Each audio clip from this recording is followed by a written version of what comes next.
hosted by CRM technology and sales process expert Christopher Smith, talking with sales leaders that have separated themselves from the rest of the pack.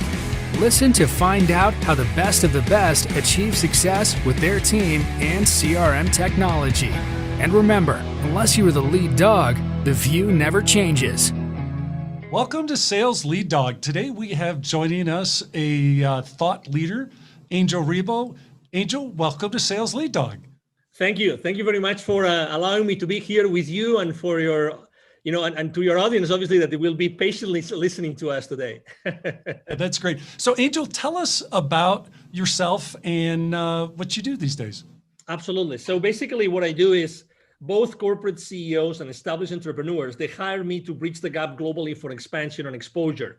So that means basically that they help them accelerate the growth of their businesses through international expansion strategies. The reason why I do that is because I originally was born in Barcelona in Spain. I started an international career because I learned English and French and then Portuguese. And then, I decided to go international and fast forward, I had, helped more than, 1,500 companies and their C-level executives making certain, purchasing decisions. And also then, I was working literally in more than 30 countries doing that. So, eventually for almost 5 years ago, I decided to go from the corporate world to have my own business. And that's how I ended up doing what I do. Besides that, actually, something that played a key role for me to do that was that I decided also to start my own charity. It's called Wisdom for Kids. And we help underprivileged kids in Latin America become entrepreneurs using their local resources. I'm very strong on LinkedIn. So you will find me on LinkedIn over there. I'm an influencer there and very active, always sharing both personal and professional stories. And many of them are sales related stories. So I'm so excited to be here, Chris. Thank you. Yeah, no, we're excited to have you. And I love what you're doing as an entrepreneur. Anything that facilitates entrepreneurs, especially I love it with kids. That's awesome. Thank you. Yeah. So tell us about your, I'm going to start with your switch to being an entrepreneur. That's a big shift to make. What was that like for you? Yes, it was obviously when you look back, right? You know that you made so many mistakes, and you would, if you were given another chance, you would definitely do it completely different. You know that feeling? Yeah. Oh yeah. I'm sure you do, right? Yeah, totally. But also I believe that, regardless of where you stand, like from a spiritual or religious perspective, I think that we are only given the battles that we can really fight and succeed on. Yep. Okay, so that wasn't an exception. So there's always something that happens that keeps you afloat, always, no matter what, Yep. Yep. So I decided to leave corporate America after what? Almost like 17, 18 years, starting in Europe and then being here in the US. I'm right now north of Dallas in Texas. And it was, in the beginning, to be honest, the first thing I can tell you I remember is that I really wasn't sure of what I wanted to do. I wasn't sure. I had so many paths, right? Right. Before leaving the corporate world, I had attended several entrepreneurs, online marketeers kind of conferences in order to explore several, avenues, how to become a consultant, how to become a coach, how to launch products online, how to be a good online marketeer. And on top of that, also, I would say that I never really reflected on everything that I had done before. Right. So I was full of doubts with a lot of different possibilities in front of me. And it took to me a while to say, okay, so this is what I'm going to do, and I'm going to do it this way. I'm going to go down that path only. Yep. So that's what I remember. But, definitely, probably the same as you. If I can learn anybody not to make the same mistakes, there I go. Oh, yeah. So what was that like, transitioning where you're selling for other people, now you're selling for yourself? Yeah, so number one is making sure that the imposter syndrome was not affecting me, right? I remember that it wasn't until I literally sat down. And when I was telling you before that I had done business in 33, 34 countries, until that very moment, and that was months and months and months after I had started my own entrepreneurial career, I sat down and I started to write down, okay, so how many companies have I helped in my life? And I tried to cut and paste different spreadsheets from different, places I had worked and done business with. and companies and industries. I put them all together. And then I said, okay, how many countries? Those different companies, where are they based? So I started to make a list of different countries. Okay, and then how did I help them? So I helped them do this, this, this, this, and this. When I took stock of that, experience, it was then when I realized, okay, so I might have something to offer. Yeah. I might have something to sell to the others. So actually, I made the decision. I made the decision of, I'm going to be extremely active on LinkedIn. Okay, so that was my first decision. So I haven't really used networking online before. Right. I was using it like reactively. Now I'm going to be proactive, and I'm going to make LinkedIn the place where I'm going to conduct all my sales. Before, I don't remember selling a single thing. Nothing since the 90s, where I don't remember when LinkedIn was founded, but until 2016, when I decided to set up my own company. So that was the first thing. So I started to see, okay, so I'm going to do this. How do I create an audience? And then I started to learn how to do business on LinkedIn, how to reach out to people. I made so many mistakes. I mean, crazy things. Crazy things. It really, obviously there were people blocking me, and you name it.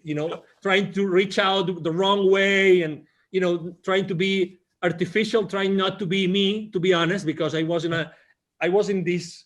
If I had to describe it, in some sort of quicksand, that you know what you do, but you really don't, and then you one step forward and two steps backwards, all the time. And then obviously after starting like doing some marketing, and then having the conversations, right? And how am I going to prepare my own proposals, and what are my own proposals going to look like? And I have to say, probably one of the mistakes I made was also that I didn't reach out to the people that could have supported me, people that I could have partnered up with. Oh, what a big mistake, Right. Definitely. That was a big mistake. But, I'm alive. I still have a family. I still have a home. I still have a couple of cars. I still go on holiday and I vacation from time to time. So it's not that bad, Chris. Oh, yeah. Yeah. I think a lot of people are afraid to make that jump, but it's like anything else in life where you're making a big change like that you have to be all in. You have to be committed to it, and you have to be committed to success, which, for being a sales leader, for our listeners, they might not want to be an entrepreneur, but hey, that's like, hey, maybe I want to make that transition into sales leadership, or maybe I want to go for that position at another firm that might be a much bigger role than I have today. What should they take from the lessons you've learned to motivate them to make that leap?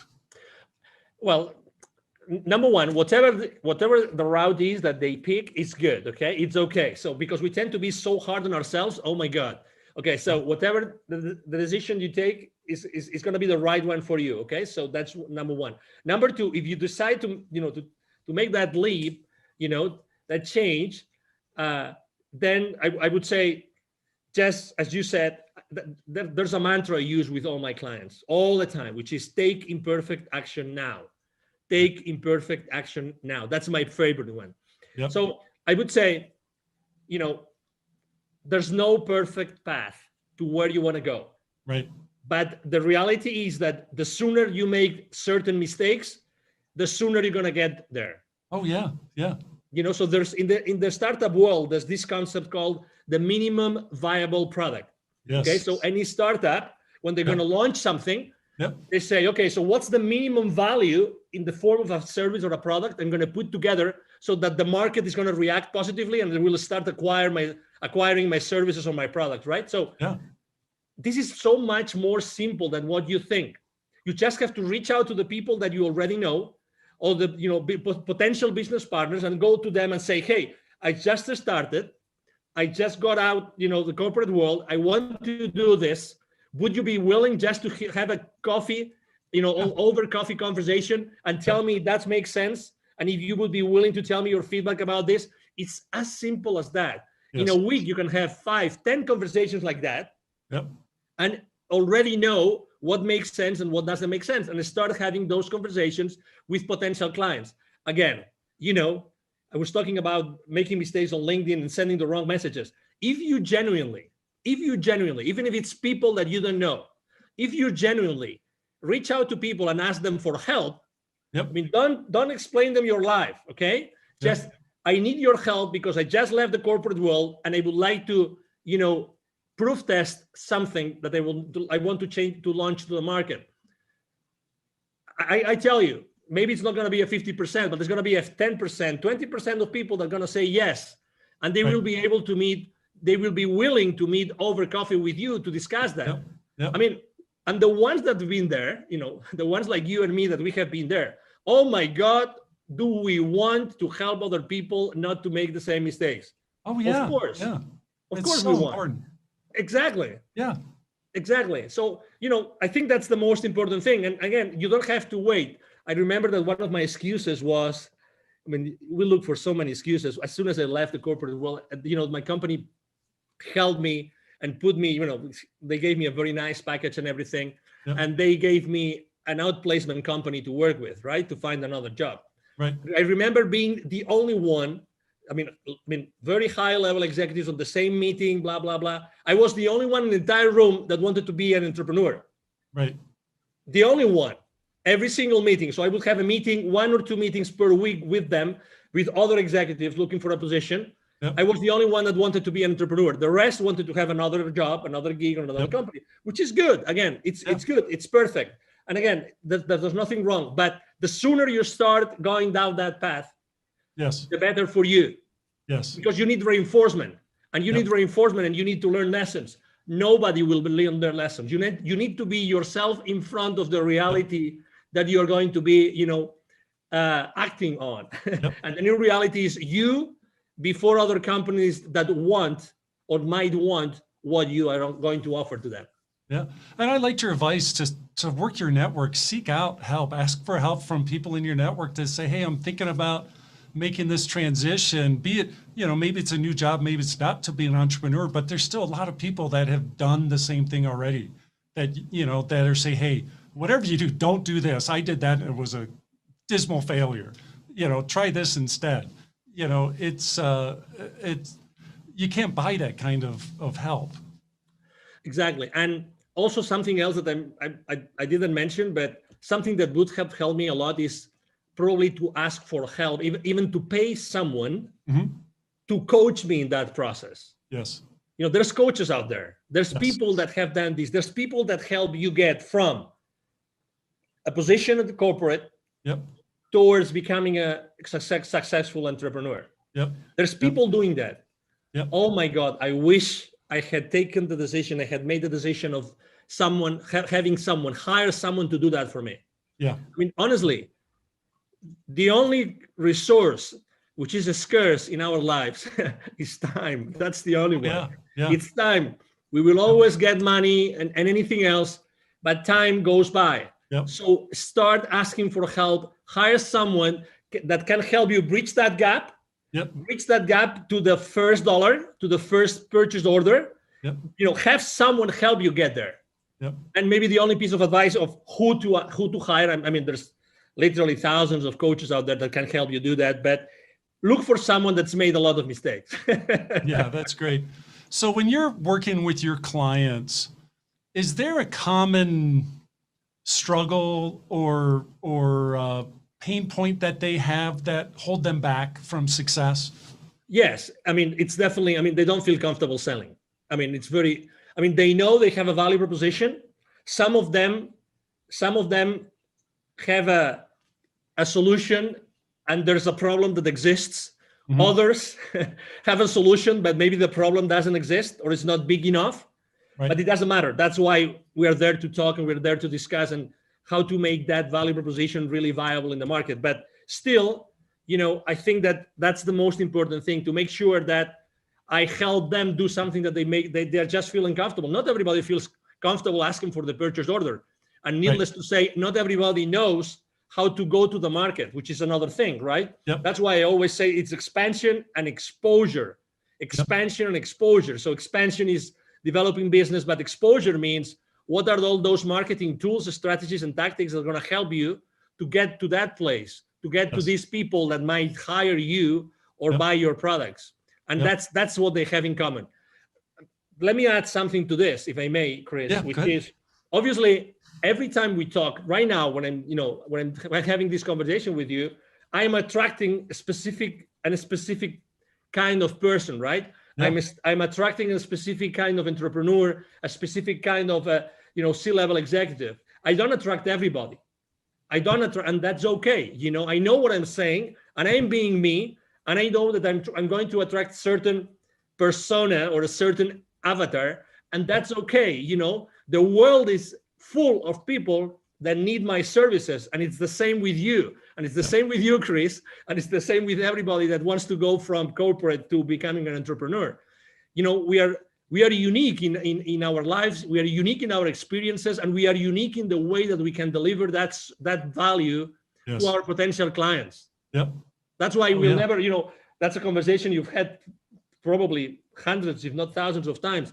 I remember when I was training my sales force, the new sales reps would come to me and say, hey, okay, so where am I going to find leads? Oh, that's an interesting conversation. So, we would tell them, okay, so this is the source of leads, and I'm sure that your sales VP or your sales manager is going to give you a whole bunch of leads, and then there will always be someone in that sales training, someone raising their hands and saying, and what if I finish my list of leads and nobody has wanted to give me an appointment? I said, okay, that's interesting. I'm gonna do that myself. I'm gonna expose myself with you in front of the rest of the class, right? So if you ever finish all your lists of leads, I commit to you that I will be sitting down with you for an entire day, and we will both look for additional leads or list of leads online or in any other institutions that could provide you with potential clients of your business. Obviously, the message I was trying to convey is it that there are not enough leads or potential clients to you, or is it that maybe the work that you're doing is not good enough? Maybe the questions that you're asking, maybe the phone calls, maybe the places where you're looking, right? The reality is, Chris, that nobody ever came back to me, since the 90s asking for lists of additional leads. Right. Nobody. So at the end of the day, obviously, we all have to learn somewhere, and we all have to start, with inside sales or whatever, or telemarketer, marketing, or whatever that is. What's your craziest sales story from your career?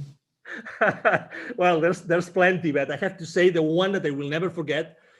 So this is the deal, okay? So this is a multinational company. They're all over the world. What they do is they do electric motors.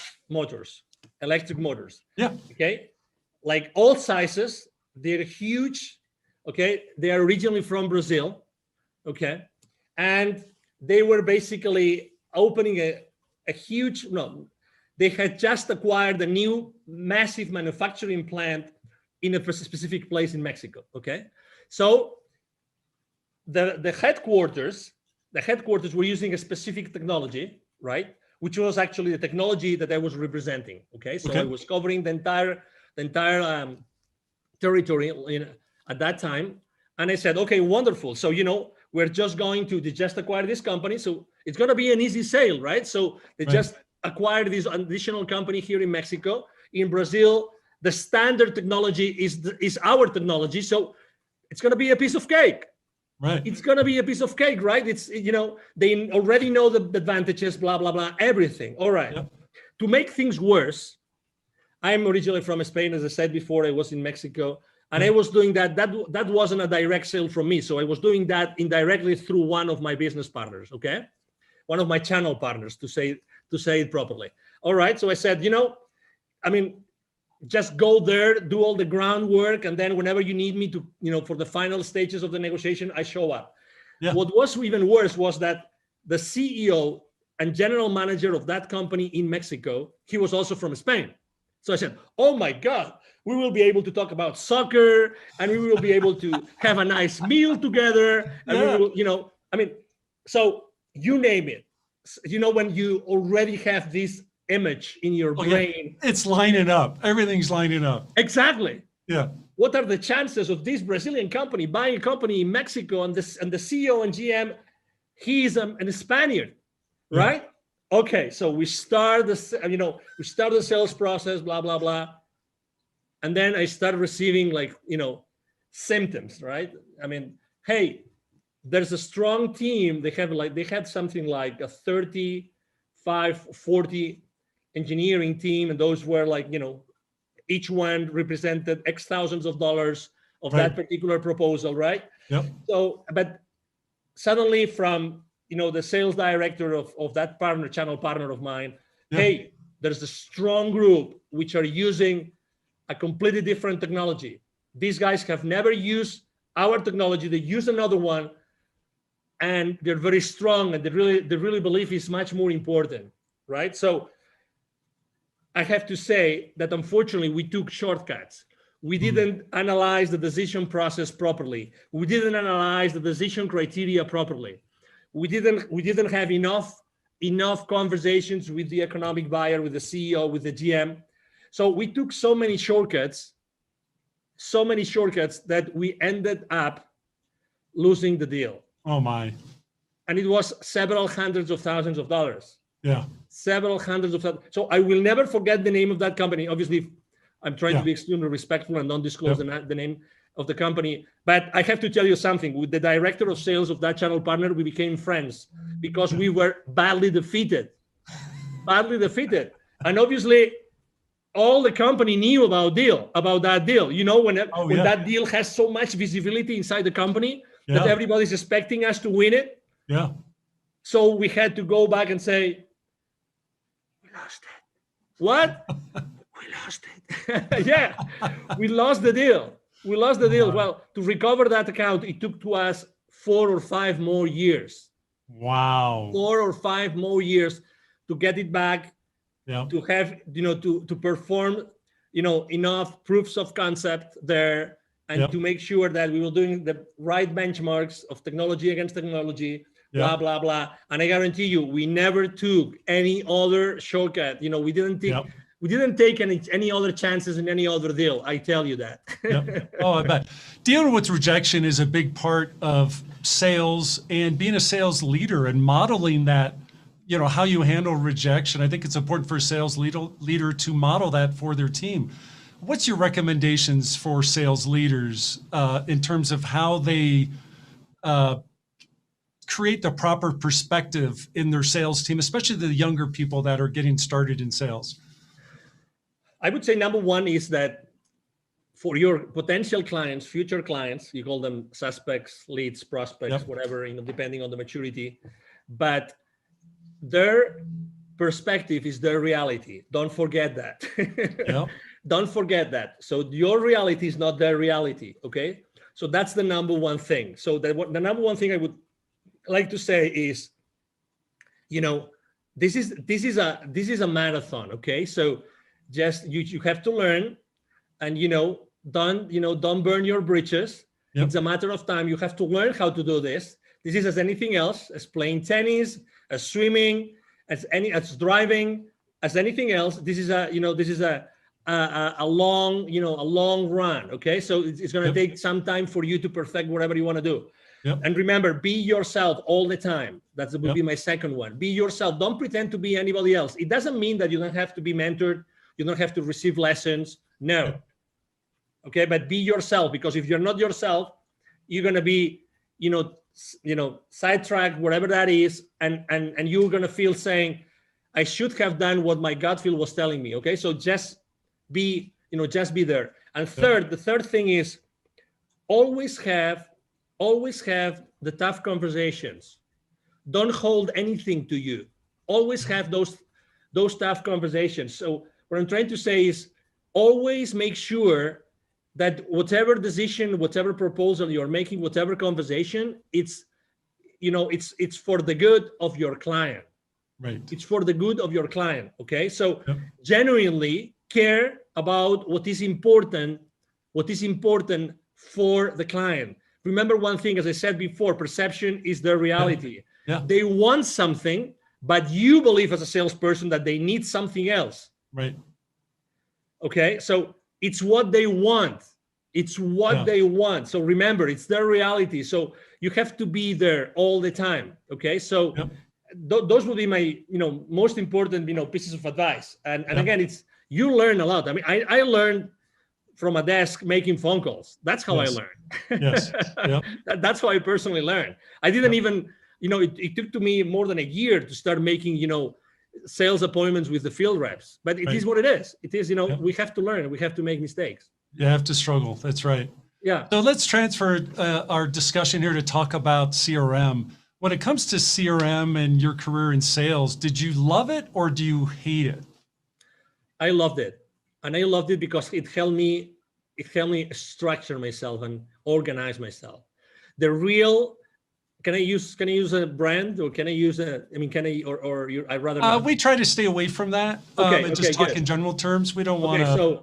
So there wasn't one over another.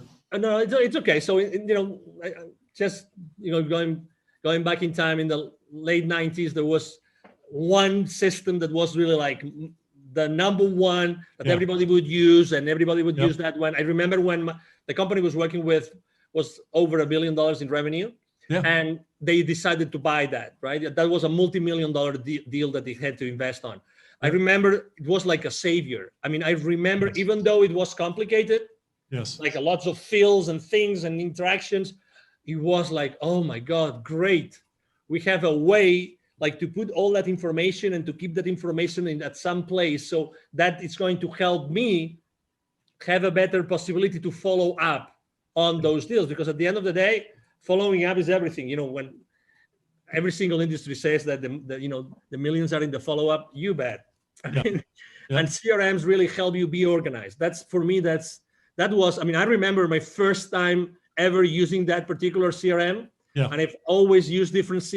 After that, I use CRMs consistently. Yes, it's the peace of mind that you say. Again, a lot of people see it as a way to control, which I understand and which I agree. You need to control your sales force. You need to have some level of accountability with your sales force. I get that, but it's a help. It's something that's going to help you. It's part of your support system, and you need support systems to excel in sales. Yeah, I think it's a great tool for salespeople because everybody goes into slumps, and when that happens, the sales leader can use the information in CRM to say, hey, look, I see you're doing this here. Have you thought about maybe trying this? But if you don't have that information in CRM, how is the leader be able to coach effectively, because they have no insight as to what they've been doing or what's going on? Exactly. And, and to your point, some people don't like to be controlled. Some people feel like, I'm the top gun here. I don't need anybody to overlook what I'm doing. Right. With all due respect, we belong to an organization. That's right. The final goal of that organization is to pay back to the owners, to the investors, to pay back, to the shareholder, to give that additional value to the shareholders. They invested their money, they invested their time, they invested their wealth in making that company successful. You have a job because of them. So anything that you do, which is going against that contradicts that, I regret to say, it's not right. That's right. It's not right. The end goal of any organization is to increase shareholder value no matter what. And you as a salesperson, you have to be aware that every business decision that you make has an impact and a financial implication, has a financial implication in the company and in the profitability of the company. So you're part of that structure. I understand that you like to, sell big and close these big, massive deals and great revenue. But okay, so what are the implications of closing that deal? First, as I said before, for the client, is it going, because in the moment that you close a sale, remember, it's good for you because you get the revenue, but it's a problem in the financial statements, right? It's remember, you are a problem for your client until your client starts to recover the investment. Remember that. That's right. And it's the same for your company. So, okay, you get the revenue, but who has to fulfill that order? Your entire organization behind you has to fulfill the order. Did you take everything into consideration so that you will be able to profitably fulfill that order for your client? These are the kind of things that you have to take into consideration every time you close a sale. Yeah, I could not have said that better, Angel. That is so. Thank you. That's one of the discussions I love to have when we engage with a client is, okay, what happens when that deal's won? What is that being supported by your CRM? Is the information in your CRM to support the team that downstream that, as you said, they now have to take care of that customer. They have to own that relationship and make sure they achieve the ROI on their investment. So important. Absolutely. I mean, in all honesty, I mean, if we want to keep our teams accountable, I mean, we have to, and we want them, all of them, to be engaged, right? I mean, we have to educate them. I mean, very honestly, I mean, because you sell every single day. So I think that having those financial implications conversation is like the elephant in the room. Yes. It's like the elephant in the room. Who feels really comfortable?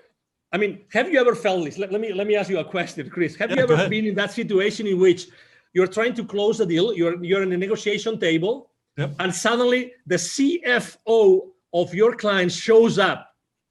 Oh my God, you are with the fingers like this, cross fingers, saying, I pray to God that the questions from the CFO are not going to be that difficult, so I can still answer them, and they will still be interested in doing business with me. Yes. Because if we get into, if he pulls up his financial statements and he starts going on like, okay, so this and this and this and this, and he starts making these difficult questions. Oh my God, you might even have an MBA, but even if you have an MBA, how long ago did you forget all the financial principles? Oh yeah.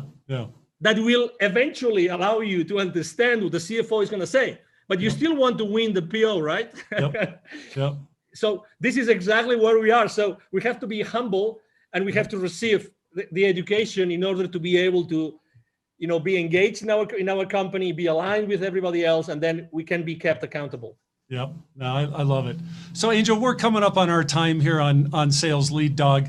If people want to connect with you, what's the best way for them to reach out and connect? Thank you. The best way for them to connect with me is definitely to go and send me an email. It's very simple, like my name. It's Angel, ANGEL, at angelribo.com. It's ANGEL again, RIB as in boy O, RIB as in boy B as in boy O.com. So it's Angel at angelribo.com. I'm very active on LinkedIn, very, very active. So you can, reach out to me, Angel Ribo. My brand is the CEO Confidant, So you can go to LinkedIn. You will find me there easily. Yep. Either my team or myself are going to answer your questions, your emails, your messages on LinkedIn. We are very, very proactive in engaging with everybody. Yep. And it will be a pleasure, obviously, to serve you. Yeah. Well, it's been great talking with you, Angel. I'm glad we got to finally connect and talk. This has been terrific. Thank you. Thank you. Likewise. Thank you for the opportunity, Chris, obviously. And thank you, everybody. Thank you to all the audience listening to us today. Awesome. As we end this discussion on Sales Lead Dog, be sure to subscribe to catch all our episodes. On social media, follow us on LinkedIn, Facebook, and Instagram. Watch the videos on YouTube, and you can also find our episodes on our website at impellercrm.com/Sales Lead Dog. Sales Lead Dog is supported by Impeller CRM, delivering objectively better CRM for business, guaranteed.